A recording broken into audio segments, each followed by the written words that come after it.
আমার আপনার জন্য ধ্বংসের জিন্দেগি হবে। এই জন্য মুহতারাম হাজিরিন, যেই কয়েকটি রমাদান আমার আপনার সামনে উপস্থিত রয়েছে, বিশেষ করে যে 3টি রাত আমার আপনার সামনে রয়েছে, উপস্থিত হবে, এই রাতগুলিকে আমি আপনি বেশি ইবাদত বন্দেগীর মাধ্যমে কাটাই। আল্লাহ রাব্বুল আলামিন বলেন, ইন্না আনজালনাহু ফি লাইলাতিল কদর।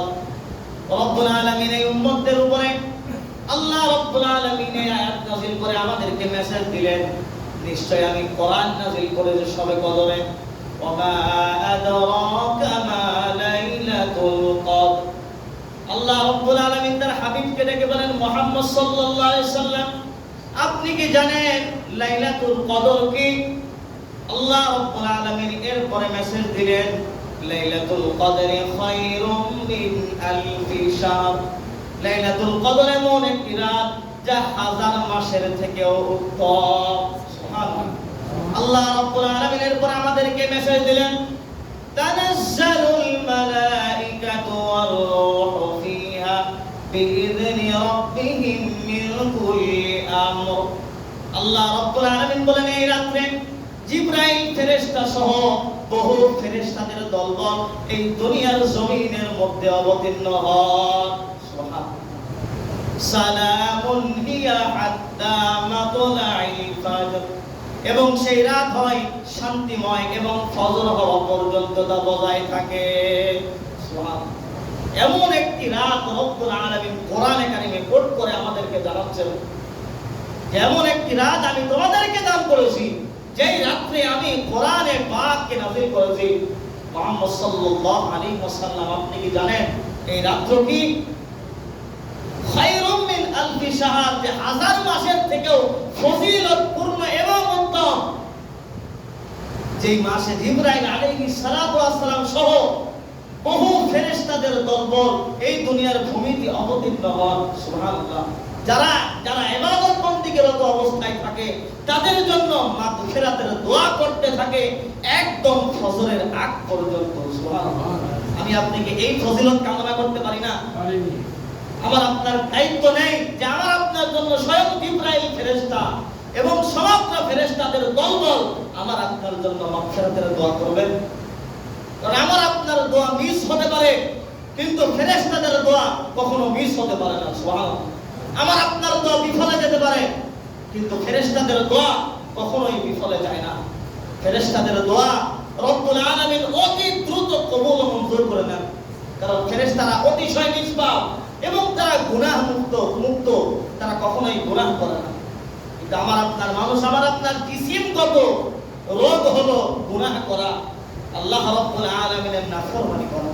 কিন্তু ফেরেশতাদের মধ্যে এই গুণটি নেই, এই বদগুণটি ফেরেশতাদের মধ্যে নেই, কারণ আল্লাহ রাব্বুল আলামিন তাদেরকে এই বদগুণটি দান করেন নাই। এজন্য যারা আল্লাহ রাব্বুল আলামিন এর সাথে নাফরমানি করার পরেও যারা তাওবা করে, রব্বুল আলামিন তাদেরকেই উত্তম বলেছেন, তাদেরকেই নিষ্পাপ বলেছেন। যারা গুনাহ করার পরেও রব্বুল আলামিনের নিকটে তাওবা করে তারাই সর্বোত্তম। রব্বুল আলামিন নিজেই বলেছেন, যারা গুনাহ করার পরে তওবা করে তারাই সর্বোত্তম, তারাই মুহসিন, তারাই মুখলিস, তারাই মুমিন। রব্বুল আলামিন আমাদেরকে যে নিয়ামত দ্বারা ধন্য করলেন, আমরা কি সেই নিয়ামত নিতে রাজি আছি কিনা? এইজন্য রব্বুল আলামিন এত সমস্ত নিয়ামত দেওয়ার পরেও, আমাদেরকে সমস্ত ফর্মুলা দেওয়ার পরেও আমি আপনি এখনো পর্যন্ত গ্রহণ করতে পারিনি। এইজন্য রব্বুল আলামিন আমাদেরকে হুঁশিয়ারি করছেন, ফাবিআইয়ি আলা রাব্বিকুমা তুকাযযিবান, যে বান্দা আমার কোন নিয়ামত রাজিকে তুমি অস্বীকার করবে করো। আমাদের নিকটে চ্যালেঞ্জ করেছেন যে আমি তোমাদেরকে যে নিয়ামত দ্বারা ধন্য করেছি সেই নিয়ামত সমূহ তোমরা কি অস্বীকার করতে পারবে?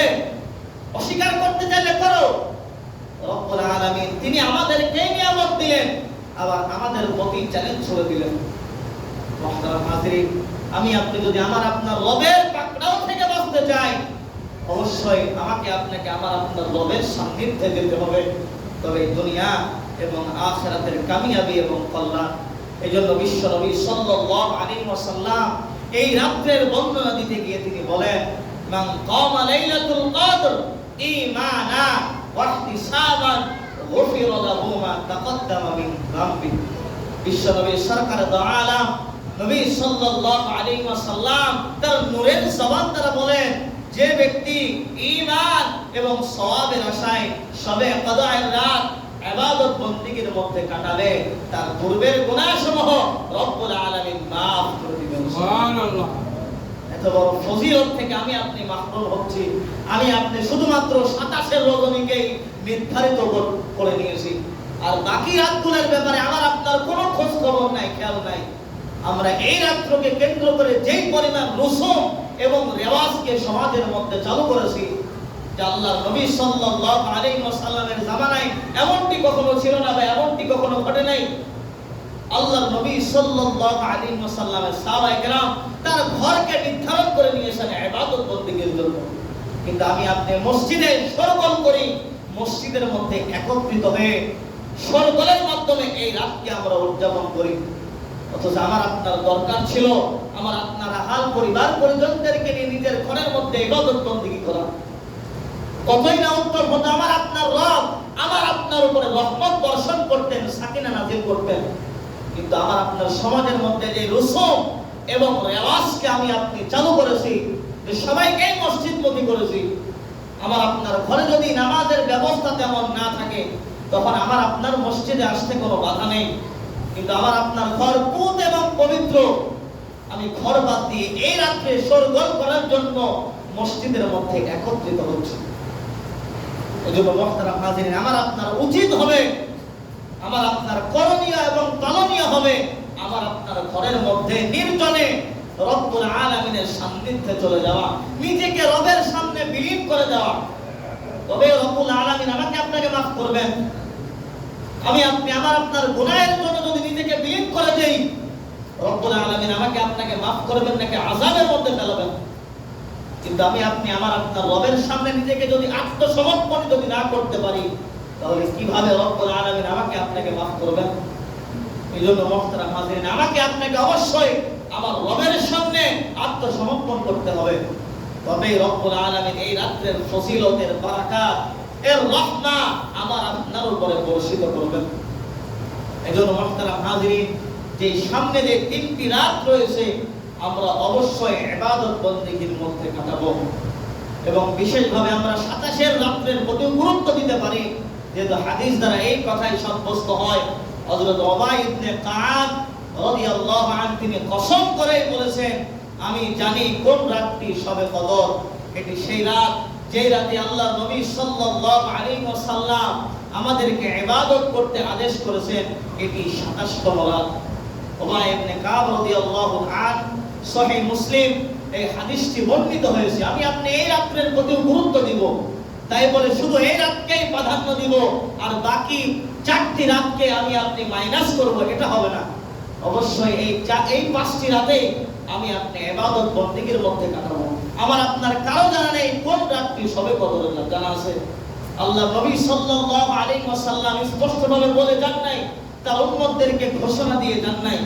এইজন্য আমাদের করণীয় হবে বাকি যে রাতগুলো সামনে রয়েছে সেই রাতগুলোকে নিজেকে বিলীন করে দেওয়া, নিজের গুনাহ মাফের জন্য বারবার রব্বুল আলামিনের নিকটে তওবা ইস্তেগফার করা, যাতে রব্বুল আলামিন আমাকে আপনাকে মাফ করে দেন। এইজন্য